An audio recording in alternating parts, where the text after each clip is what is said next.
Dear brother, forget your former life and embrace your new vocation in the community of the monks of St. Benedict. The service of God, obedience, and endurance of all discomfort. These are the cornerstones and succor of our order, which on this day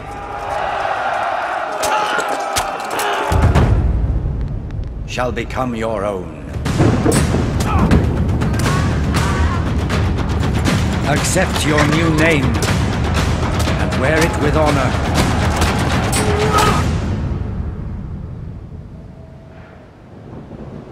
Welcome, brother.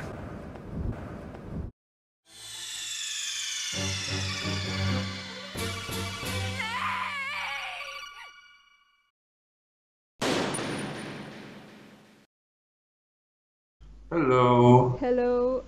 Welcome to Tobias and Daniel, and we will start. Okay, first of all, from the information that you released from the game and the gameplays we could see until now, Kingdom Come Deliverance, we can observe that we have a society with social, religious, and cultural problems. As a historical board game, how much freedom of choice will we have to compromise our character with one or other idea? It's generally, let's say, that we give the player a lot of choices how to solve problems. So if you kind of reach some moment where you have to make some choice, it's usually kind of a personal choice about if you help someone or don't help, how if you lie to someone or help him or these kind of choices.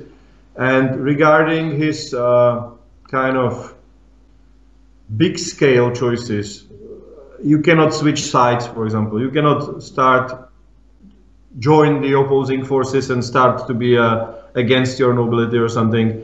You cannot switch religion or something like that. So these high level choices are not there that much, but generally the player could be, and it's funny because we were already accused that we are someone like because we let the player to do something, and we are not. We let them do whatever he wants, and that's up to the player if he's going to be evil or if he's to chase women or if he wants to stay in celibate, basically. So it's the player's choices, and we give him, like, he can do whatever he wants generally, I would say. So, and it's up to him to decide which person he wants to be, and it's the true role playing, I would say. Yeah, you need to imagine that of those, I don't know, 100 quests we have in the game, the end is for everyone the same. There's like a plot and there's an end and everyone has to get to the same point, but how you get there is up to you. So in most of the, not of all of them, but what Dan was saying, most of the quests, there are several ways how you can end them. We only tell you the most obvious one usually, but you can solve many quests by using your sword, by using your speed skill, by using your thievery, pickpocketing, and so on, lockpicking. So we emphasize the role-playing aspect of RPG pretty much. So we want to give the player the choice to do whatever he wants to. Of course, in some limitations, you cannot just say, I want to attack a castle or so. You need to stick to the main story or side quests somehow. You cannot break out completely. Well, theoretically, yes, but you cannot attack castles or so. These will only happen throughout the main story. So, for example, you don't have to kill anyone in the game except one person, which is really unavoidable do or die situation that can happen, that will happen in the game once. But other than that, you don't have to kill anyone. And even if you fight with people and win, you don't have to kill them. You can let them go. That's how much freedom there is. That sounds great, really great. Okay, and having in mind that the game begins in 1403, we suppose that we will see the first years of the Hussite movement, the internal problems of the Catholicism, and the beginning of the Protestant Reform. Do you think that, those subjects can upset religiously or religious sensibility? We have there are other things that can upset religious sensibilities much more than those things in the game, I would say. Generally, we touch this subject a little, not that much. Generally, it's a setup for Hussite Wars. So basically, in one of the first scenes in the game, people are discussing two popes. So the schism. And they are arguing which pope is the right one and stuff. So it's present. Then several priests in the game are kind of like really that type of priests that were criticized by Hus and stuff. So they are the guys who are enjoying the rich life and living in sin, basically.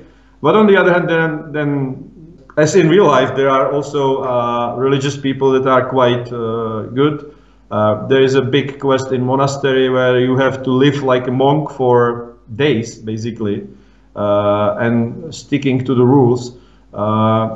So yeah, we touch religious subjects, and I would say that I tried to be unbiased. So there are good, like religious people or good examples of how people are gay. And there are also very like sinful people, or sometimes it's like even funny, and so it's kind of like in real life, basically. Yeah, but definitely Kingdom Come has no focus on religious. Well, there is, as Daniel said, religion is a topic, but a very minor one. We focus on the Civil War pretty much, and the story of Henry, how he gets torn into the war and so on. So yes, religious is something people talk about there, but in Kingdom Come it's not a focus. That's great. I mean, it's part of the life in that time, so it should be there. Yes, of course. Okay, and how many problems entails to develop a plot in which the gamer can identify him or herself with the main character during the decision-making process, and at the same time has to deal with a closed plot? The same almost I asked before. Okay, you can make decisions, but at the same time you have a plot. Is it very difficult to design something like that? Not for me. I don't know. I'm like really happy. I'm really happy that a lot of people, and I mean really a lot of people, like hundreds of people already wrote me, and I'm receiving like really a lot of messages every day, that we are one of the very few games where they actually identified with the main character, or actually role-played his life because they felt for him. And also many people told me that we are one of the first games where they actually listened to what people say, even if it was long, because we are a very talkative game. There's a lot of dialogues and they are quite lengthy. And I hate lengthy dialogues in other games, actually, I have to say. But they told me that like it's so natural and authentic and believable that they really are interested what those people say.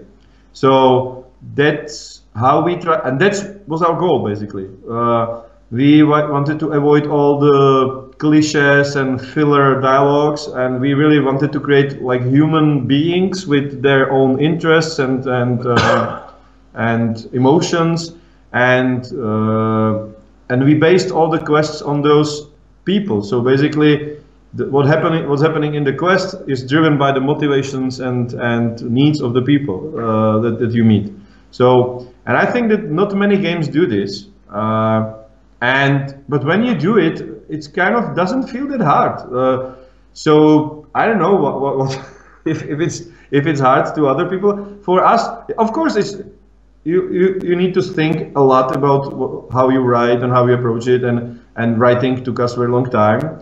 But generally, it's you have to set yourself some kind of philosophy that you will follow during the writing, and that we did, and we followed, and it worked, seems so far. Yeah, the technical side is another issue because the game was somehow scripted to be, well, there is an ideal way, of course, how to play the game. Then there are branches and ideas we added to it as well. But now that 1 million people are playing Kingdom Come Deliverance, we see how many crazy ideas that people have, and now we see where it eventually break a little bit. So yeah, we have now 1 million game testers who are telling us what is possible and what not. That's the problem in big RPGs, where you have the freedom to do anything and go everywhere you want and do anything you want.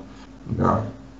Okay, and during the development of the video game, which historical documentation method do you follow? I don't know any documentation method, but generally we have a historian on site, and that was the biggest problem for us, was that when you write, for example, this monastery quest, you need to know a lot of things from their daily life, how they are organized, how do they pray, what are the texts of those prayers, and all little details that are very hard to find out for a regular person like me. So I read a lot of books, but generally my knowledge was still limited. So we hired a historian. We worked with several other historians as advisors, and basically she compiled a book about daily life and important events for the needs of the development. And most of this information we collected is present in the game in the form of codex. So there's basically a medieval encyclopedia as a part of the game in the inventory, and quite like 150 pages of long book. So it's quite large, like quite a lot of information. Yes, and this historian we have, as Dan said, at the studio. She's also not working, of course, she's not working alone. So she was consulting universities, museums outside the studio, of course. The game takes place around about 50 kilometers south of us. So we went there, we took pictures of all the castles, churches. We were in close contact with the people who are taking care of those churches, for example. So in the big monastery we have in the game, we were even able to go in the bell tower and pretty much everywhere in all the hidden chambers. And then again, we have different, of course, also a combat system in the game. So we invited sword fighters to the studio. They told us how 15th century sword fighting looked like. We told them why this is not possible in a video game. And together we created some kind of compromise. So yeah, we tried to gather a lot of information and talk to a lot of people who can help us somewhere. But then again, it's just a video game, so we had to do compromises here and there. Most of them are because of tech, or they are of technical nature. So I don't know, doors have regular height.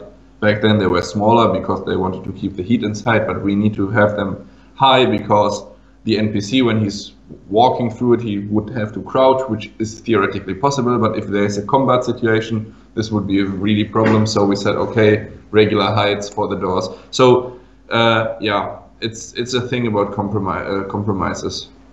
Okay, and in that way comes my next question. For example, we are all historians, so you used a multidisciplinary group of people specialized in different periods, not in different, I don't know, for example, one for buildings, one for mentality things, and those kind of issues. You mean advisors? Yeah. Yes.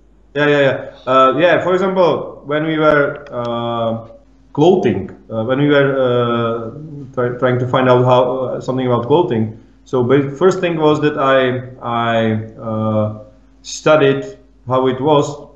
I wrote 80-page long book basically with illustrations about how people, what people wore, and So we draw a lot of sketches of the basic types of clothes because artists needed to know how it works, and it's very different than today. And then we contacted a guy who wrote his diploma, yes, university diploma, thesis or something, okay, about medieval clothing. So, and it's probably the guy is probably the biggest capacity in this field in our country. He's in living history reenactment, so he's basically making his a lot of clothes, and even the expensive ones. So he's probably the biggest expert around that we can contact, and he gave us a lot of advices about clothing. We made later some compromises, so some of the costumes may not be 100% accurate because there's so much things in the game that it's very hard to keep control about everything. So sometimes something could be a little bit inaccurate or fancier, for example, if we want to kind of make some character look distinctive. But generally, yeah, for each so the main hero is blacksmith. So I also spoke with several blacksmiths who are trying to use the same methods as they used in medieval times. So, and I asked them, so are we doing this right? There's this cutscene when they are assembling the sword. Is it done this way, or is it done in some other way? So even such details we consulted. But that's funny that even people who we didn't talk to them, they contacted us. For example, there was a guy who's doing medieval furniture, and he was trying to contact us. He actually contacted us, and that he heard about this game and that he would like to help us because he's doing medieval furniture and he has some pro tips, and if we want to talk to him. So of course we said, why not? Then he came to the studio, we talked about medieval furniture, and yeah. So and it goes even further. I mean, we of course try to contact, I was telling you about the swordsman, we had bow shooters in the studio, we had those furnishing guys in the studios, people who know about clothing and so on. Now, funny thing is, we released the game on Tuesday, right, on February 13th, and there is a guy that contacted Dan about housing, that we don't have the, I don't even know how this is called, the outside of the house that is not completely appropriate, if or not completely right, or if he can come and tell us something about it. We said, of course, come and let's talk about housing in Middle Ages. So yeah, that's pretty funny. And actually, we tried to also, I mean, these are of course like historians and so on, but we always try to cooperate with the community as well. So and Daniel was going to many even Facebook groups where reenactment groups are meeting and talking about stuff. Daniel had to write this quest about the monastery and wanted some backside information. What do you think about this or that? Does anyone know? And even Facebook was actually a help for gathering information. Great. Yeah, and my next question comes about the background. I mean, clothing someone, it's not so difficult. There are more studies, but doing a credible background with all the details is very complicated, and you have to look at every detail. Was it so complicated as it sounds? It depends. It could be annoying at times, because if you write something from present, or if you do anything from present, everything, you know everything. You know how the world around you looks and works mostly. So for us, everything was basically new and unknown. So we had to kind of first get to know the world and then started to use it. And of course that sometimes you still kind of use nonsensical things because you forget how it worked. But in general, if you're creating a fantasy world, for example, or science fiction world, and if you are serious about it, you also need to create the lore and kind of thought it through, mm-hmm. Think it through quite well, so it makes sense. So basically, we didn't have to create the background and the lore of the world. We had to learn it. That's the difference. And the question is if it's harder to come up with your own world or learn how some existing world worked. So basically, I would say it's very. If you take it seriously, it's very similar work. But then again, some things are not really good written down or noted from history. So, for example, music is such a topic we have in the game, where music from the year 1403, there's almost nothing we know about this. There's of course some music somewhere in France and so on, but the main things we found were medieval cores and usually only Christian texts with no melody. So our musicians had to come up with an interpretation of these kind of things. So when there's, for example, a forest, which is pretty much timeless because it looks the same today, then he tried to use some kind of timeless melodic, timeless theme, sometimes when you go into the pub or so, you get what you expect from medieval music, but this is usually something that come a little bit later in time, not in. So this is just an interpretation because we have no correct evidence of the type of music. But it's in game, so you need to have some background music. But we decided to have something rather that fits into the environment. Great. Okay, next question. You have talked about this, a mission, you have to be inside a monastery, like a monk. And one of our colleagues from the journal has seen that it has some similarities with the Abbey of the Crime, another game. Is it intentional, a coincidence?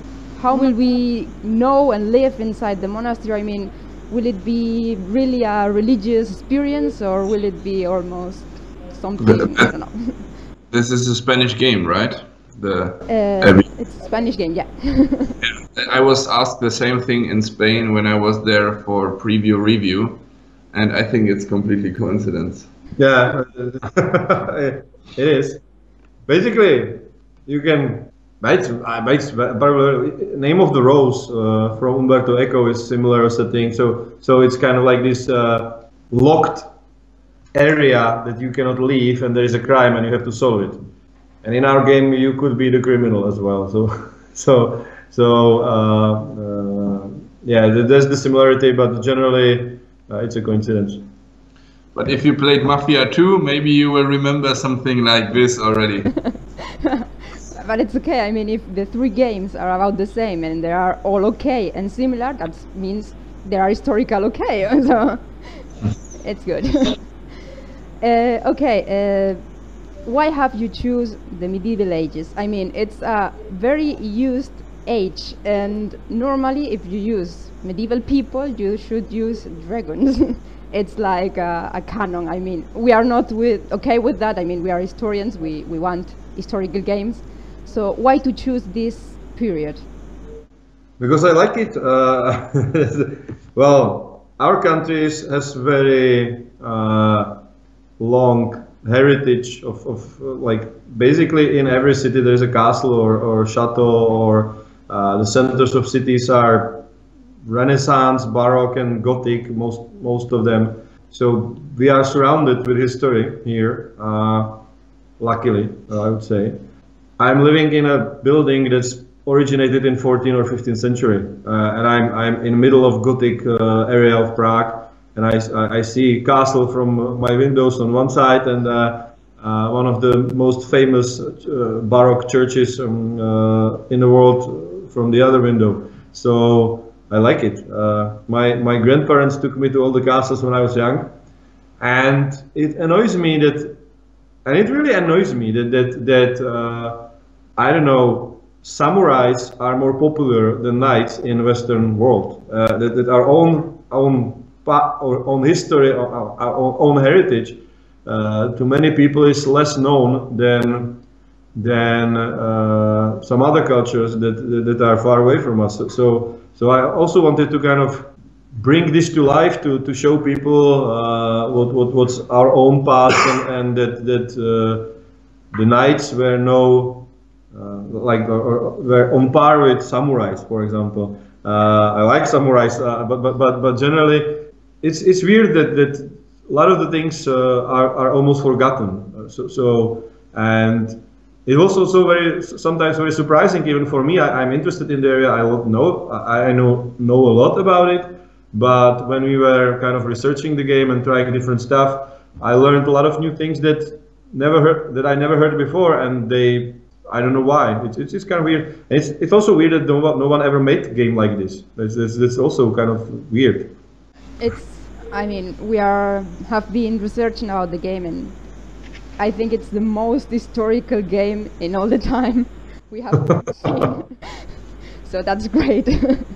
Okay, based on your own experience, do you believe that the gamers demand contents with a higher historical fidelity, or on the other hand, it's something that you wanted to do and that it's something your team wants? So you mean if I thought that people are interested, yes, was going to be interested, I did. I did because when you look at other cultural media, like movies or books, especially books, it's history is one of the historic novels are one of the most popular after crime novels, basically. If you go to a bookstore, half of it is going to be historic novels, basically, and cooking. But so it's kind of weird that no one made a game set in such a phenomenon, basically. So I believe that people are gonna, like, someone will watch a movie, read a book, and then he wants to play a game, and there's no game. So I was expecting that people would like to play such a game. We even made some market research, and the answer was yeah, everybody was super interested. So, and now it seems that they are, like the game is really successful so far, and people are really loving, like, you wouldn't believe me how many people wrote us, this is something I've been waiting for my whole life. It's like, this is really like, probably I already received thousands of such comments. So there was definitely hunger. There's a lot of people who would like to play something like that, and there was nothing for them. So yeah, I really do. I expected that, and it was right. It was correct expectation. That's really interesting that these realistic games, or like these historically accurate games, seem to be like exotic, actually. Even though it's something that it's based on a true story, we try to make it as it was back then, but still it seems like this is an exotic game for a lot of people out there, because it's unusual. They're used to dragons, they're used to magic, they're used to I don't know what, Cinderella castles, and the real thing seems to be the exotic thing, which is an interesting paradox. And also, there's a basic misunderstanding or misconception, thanks to some games in the past, let's say, that being realistic / historic / accurate means boring or complicated. And I don't think it's like, our game is complex, but I wouldn't say it's complicated. Everybody can pick it up and play it, and it will basically, it doesn't hold your hand as much as other games, but it's still fun, and it's not super hard to understand how it works. It may be hard to live in the world and do everything right, but that's what we wanted. But technically, like from understanding and complexity, how it plays, it's not that hard. It's everything should be quite intuitive, I would say, and that's everybody thought that it cannot be intuitive. It's historically inaccurate, so it must have very complicated controls or something. So it doesn't have to make very complicated controls, I guess. Yeah, it's a great opportunity to live like they live in that time. So I think it's good. Okay, returning to your historian, could you explain us what was his or her main task during the development of the game? It's her. She's a Polish, actually. She's not even Czech. And basically, as I said, when I did a lot of research. I spent like 2 or 3 years reading historical books before we started making the game, but still, I don't know how to search through archives. I don't have access to many libraries that actual historian has. I don't know how to collect the data in the right way. So basically, and there's so many. So there's like 100 quests or 80 or 100 quests in the game. So, and each quest is like of the size of like a TV series episode or something like that. So it's like, it could have anywhere from 50 to 100 pages long screenplay. So when you are writing 100 pages long screenplay about something you don't understand very well, and you need to write 100 such episodes. If you have someone who is helping you collecting the data or info and facts that you need to do it, is very useful. And if this person is better than you, absolutely in different league of knowledge and searching capacity, that is very, very useful. So basically, we were writing. I didn't write the game just myself. We were like 7 people wrote the game. So when we were writing something, we were like, oh, I need to know how these people worked. We need to know how people were greeting each other, because they greeted, the greetings were different than today. We need to know if this book was already written, or we need to find out some preaching, Jan Hus preaching that he could do already in 1403 and stuff. And she started to search for it, and gave us the data, and then we should focus only on writing and just trust what she provided. So that was her main goal, I would say. And of course, it also it wasn't just for us. So basically, when the artists were making something, she was kind of trying to find some information for them. We also went to several museums and like cooperated with some advisors. So it was also all orchestrated by Joanna Novak, that's her name. So basically, all the contacts on universities and cooperation with other experts were orchestrated by her. And it's also interesting that her work kind of shifted from the beginning to the end. So of course, in the beginning, she helped a lot with the plot, with writing, or not with writing itself, but giving informations to the designers and so on. Then when we had to create items, weapons, armor, type of food and so on, she helped to find out which type of armors were believable or acceptable, or what they might have used back then, that it was different for the animators who were working on different jobs for NPCs. She was helping to find out how, I don't know, the blacksmiths were working. She found out how the scribe was working, and so on and so on. And still today she's working, still of course at Own Kingdom Come, and she's now taking care of the language translations, if the way that people spoke back then, if it's correct or not. We decided to have some more of a modern approach, but with like avoiding words like cool and so on, but trying to add some at least medieval, I don't know, swear words and so on. So a mixture between modern English and archaic English. So she tried to make, because she also speaks several languages, so she's helping with the translations to German, French, Polish and so on, and trying to keep this same style and everything. So you see, from day one to after release, she's fully occupied and fully busy. Oh my God, that's a lot of work. Yes. Okay. The most interesting for her, I think, I talked to her once, the most interesting for her is, I think, the rebuilding of old buildings, because we have a map that is 16 square kilometers big. It's a satellite map of the region here the game takes place, and inside this map there are several cities, of course. Some of them are still standing today, some of them are looking different, and inside these cities are castles and churches. Again, some of them are still standing, so we can go there, take pictures and so on, but some are completely destroyed. And for her, I think most interesting was to rebuild old churches. So for example, there's like next to the monastery, there's a church, and today there's just a big hole, but she had to find out how it looked like based on some blueprints of like old blueprints. She had to find out how the church could have looked like. Then she needs to find out what kind of what it was, so let's say Holy Vávra, for example. Then she has to find out, because there's no evidence of which painting they used inside, so she needs to find out what is typical for churches of St. Barbara, or what is typical for churches in the region.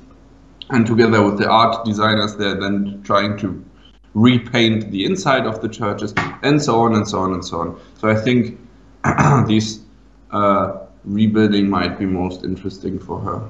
And she's also a singer in our company band. Yes, she's singer in the Warhorse band. Oh my God. She is a really treasure, I have to say.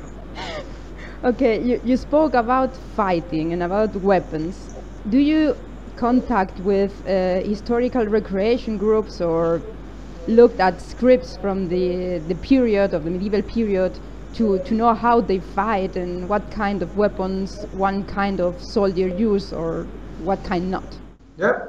So there is a lot of tension in HEMA, living history, fencing, reenactment communities. Everybody says that all the others do it wrong. So we worked with several different people. Basically, we worked with a guy by the name of Peter Nusek, who is it's like, I don't know, 30 years of experience. He's a member of some European Martial Arts Society, one of the founders actually. So he basically knows everything. You ask him how to show you how, I don't know, anyone from any part of the world, how they fought, and he can instantly like show it to you, and his movement is absolutely unbelievable. Like, you see that this guy is basically a machine. One big muscle. And so we worked with him. Then we worked with Robert Vaška, who is a similar guy, but has a little bit different approach. Then we talked with some guys from HEMA, which is basically, they try to recreate absolutely perfect manuscript level of fighting. But it's very tough because, like, the Peter told us, like, so do you want me to be some kind of master martial artist, or I'm just regular soldier or bandit or something? Because those people would fight absolutely differently. One would be like perfect according to the manuscripts, and the others would be like very lame, absolutely not according to manuscripts. And we had to do some kind of like compromise between those two. So it's not, and also there's a lot of compromises thanks to limitations in controls and limitations in speed of the movement and all those things. So basically we need to create a big compromise. It's not possible to do it to look absolutely natural. But on the other hand, the basic concepts of sword fight, and there's like a high level of complexity. And we went to such depths also in regards to armor and all those things. So basically, in most games you buy an armor, and it's one piece of armor for the whole body, or you have a helmet, armor, and boots or something. In our game, you have like 16 slots where you can combine different pieces of armor, different layers of armor.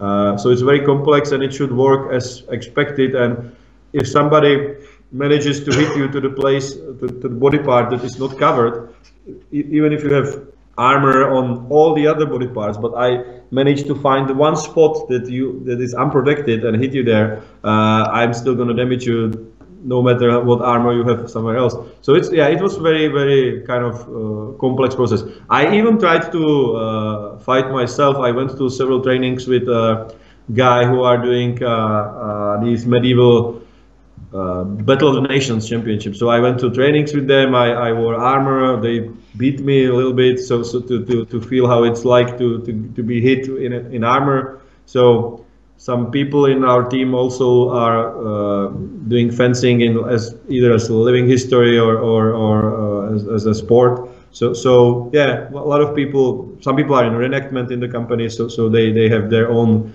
armors and swords and costumes. So yeah, it's kind of like a mixture of all this knowledge that we have in the company.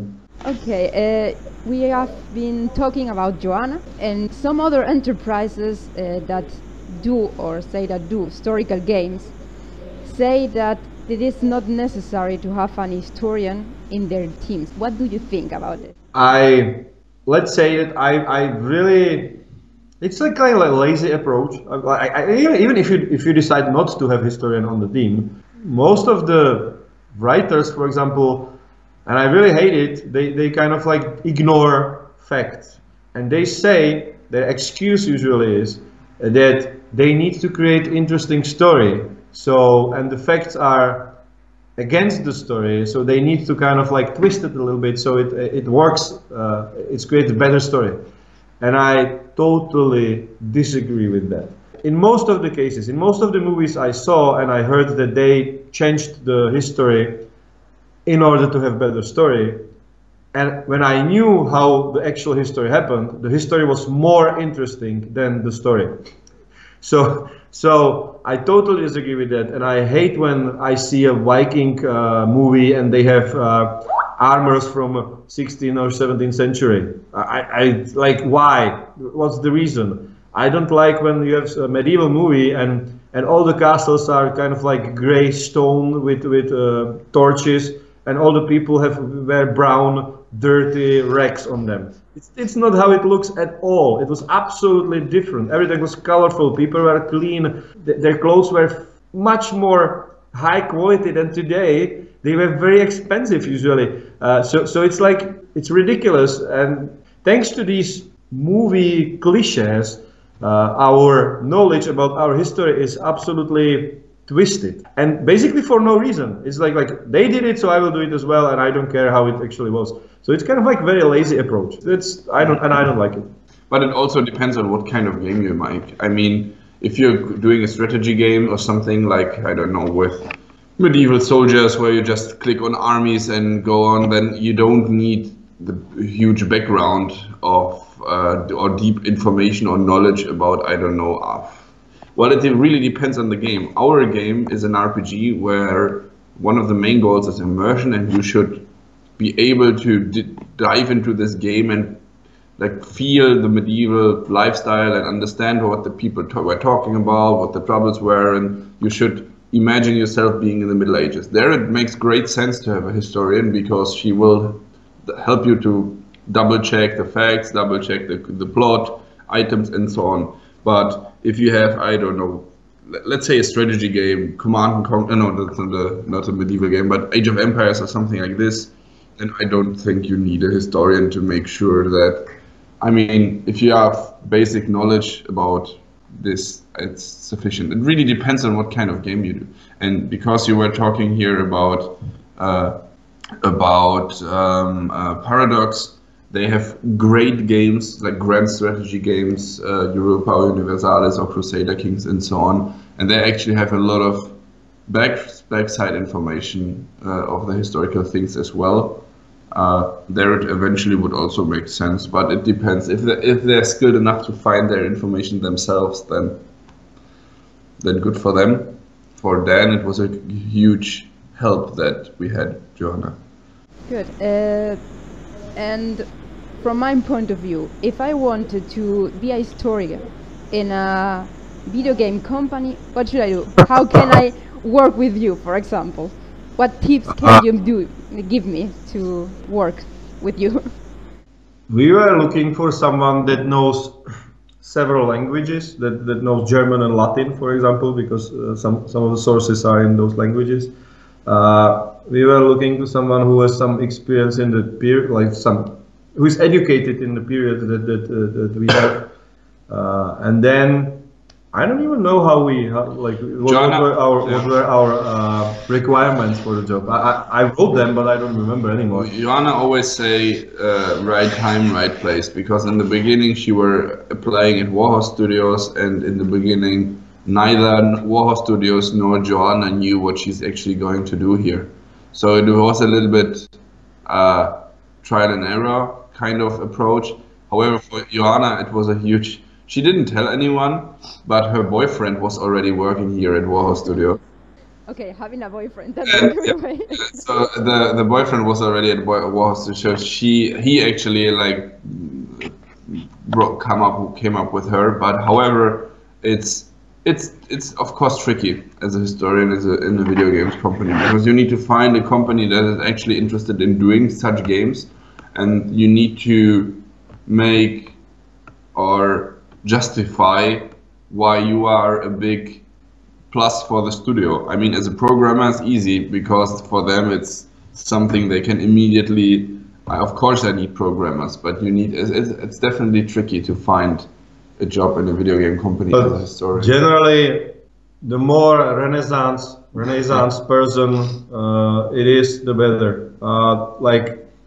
I would say I would dare to call myself also kind of like Renaissance person. I have a basically artistic education. I studied in an art school, so I'm able to paint a little bit and stuff.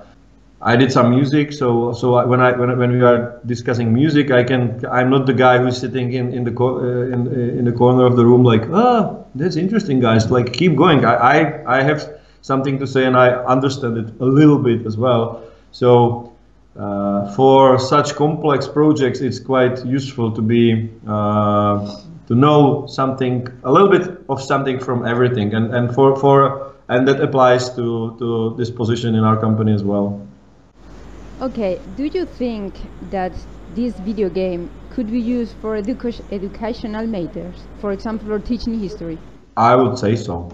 There are definitely some. I could be the very critical person about what we did. I see where we could do better a little bit, but generally, that was actually my goal. I always, so as I said, I don't like how medieval times, medieval period is displayed in most of the movies. So one of the reasons why we were creating this was to kind of, so I could see how it actually looked, to make it right and to see how it actually looked. So basically, I would say that it's quite interesting or accurate depiction of how world might have looked, and as such, it should be very interesting for people interested in history or historians. I even considered the thing that we could do reconstructions of some.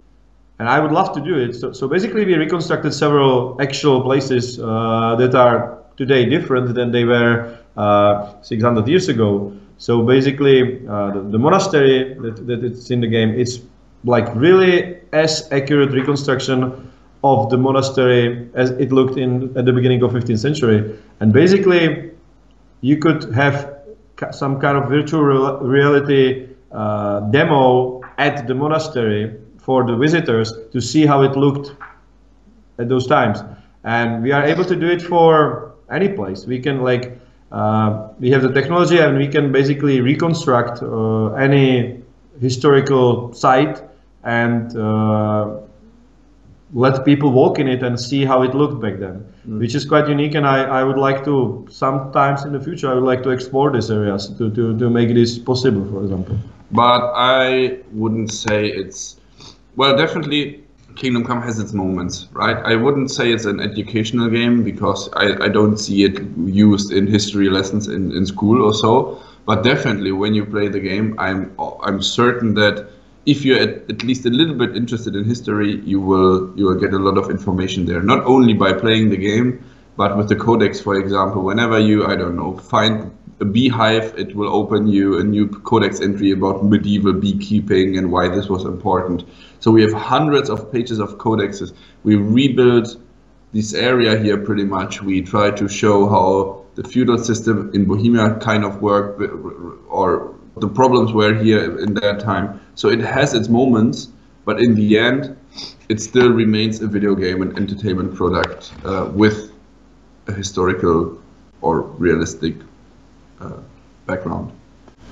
And in relation with that, use it like a virtual museum. I mean, for example, when the second Assassin's Creed came out, a lot of people wanted to visit Rome or Venice or other cities and see them like they were in that period. So the same, could it be used to be like a virtual museum to interact with things? Kingdom Come as it is right now, I guess not. However, if we would adjust it and cut out several things and just only placed exactly as Daniel said, the monastery, and put some VR tour or something, then yes. But as it is right now, it has a strong focus on the story. Of course, you can break out and wander around and so on. But yeah. But the thing is that we on purpose. Purposely chose very small, anonymous, basically area. Very. So if you go if you go to Rome, it's super cool. Like a lot of historical sites and stuff. If you go to the locations of our game today, it's like a couple of villages and broken castle. That's like there's not much remaining of it.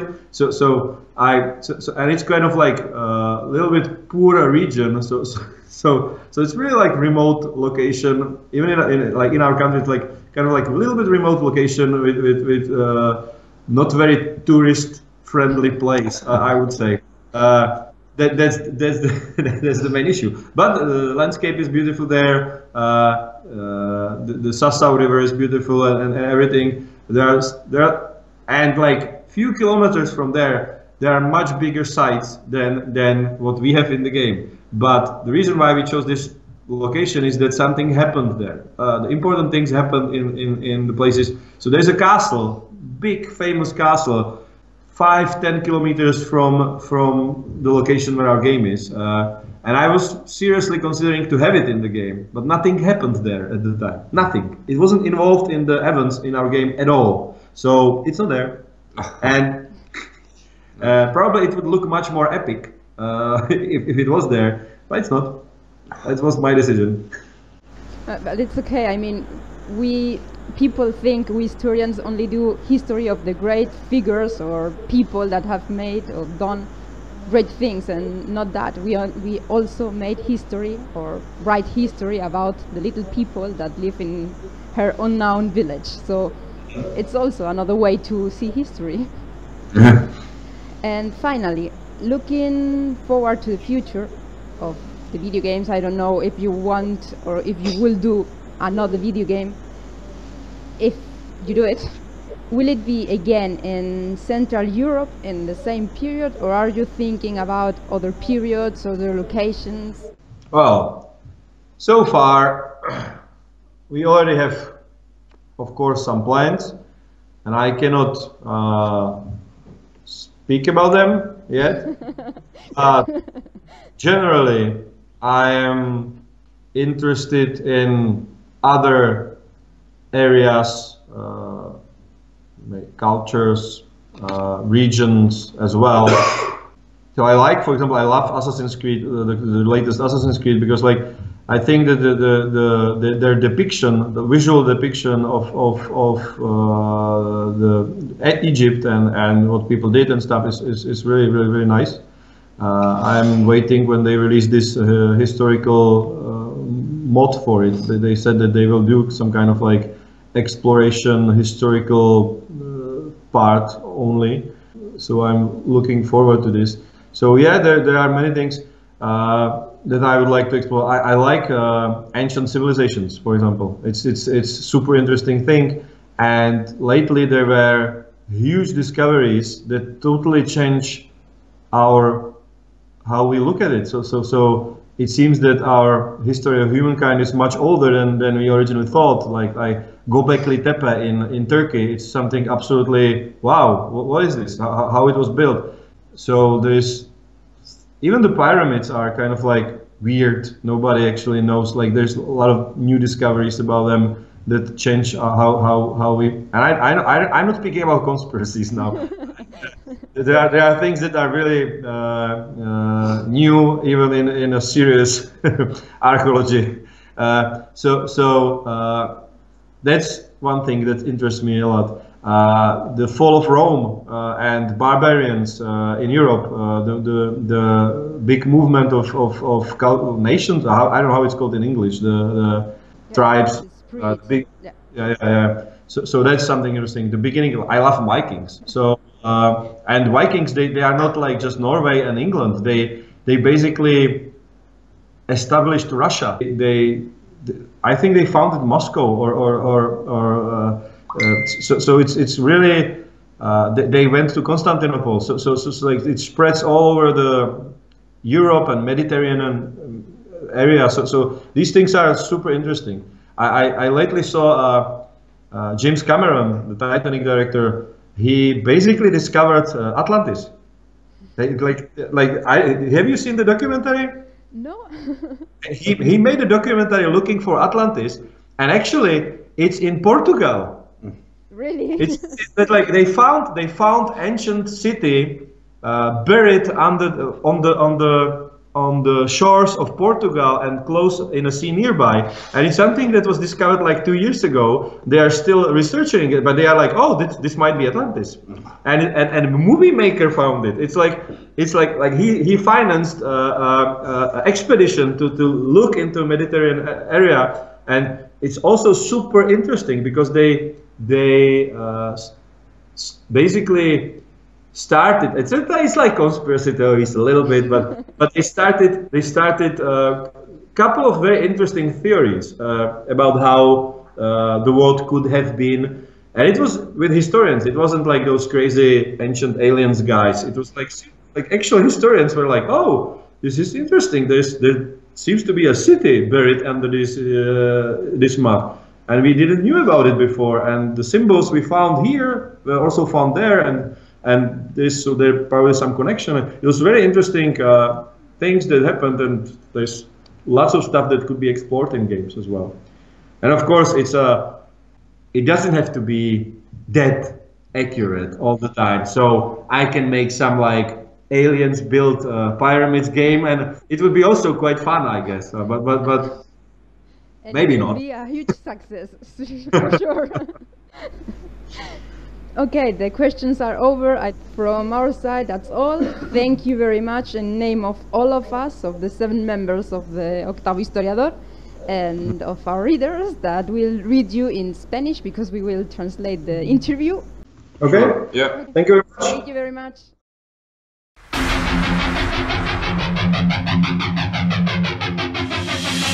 See the white light, the light within.